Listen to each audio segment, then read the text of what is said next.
Random Meesho find part 2 बघूया त्या दोघही प्रोडक्ट मधून तुमच्यासाठी कुठलं जास्त युजफुल ठरतं. सगळ्यात आधी फर्स्ट प्रोडक्ट दाखव. तर हे आहे आपलं फर्स्ट प्रोडक्ट.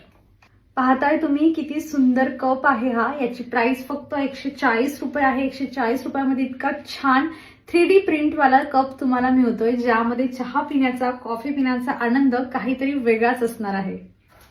आणि हे आहे सेकंड प्रोडक्ट. हा ट्रे दिसायला जेवढा सुंदर आहे ना, तेवढाच सुंदर हा कुठल्याही कोपऱ्याला बनवू शकतो. तुम्ही याला ड्रेसिंग टेबलवर ठेवू शकता. छान तुमचे परफ्युम्स वगैरे, एखादं छान आर्टिफिशियल प्लांट याच्यावर ठेवलं की तेवढा कॉर्नर खूप सुंदर दिसणार आहे. किचनमध्ये ठेवायचं असेल तर पाण्याचा जग म्हणा, 1-2 ऑइल बॉटल वगैरे याच्यावर ठेवला ना, तर तेवढा कॉर्नर तुमचा खूप जास्त सुंदर दिसायला लागेल. याची प्राइस फक्त 191 रुपये आहे आणि 191 रुपयामध्ये इतका छान मस्त क्वालिटीचा वुडनचा ट्रे तुम्हाला मिळतोय. या दोघांची लिंक तुम्हाला हवी असेल तर मला कमेंट करा. शॉर्ट पाहत असाल तर मी प्रोडक्ट टॅग केलेला आहे. बाय.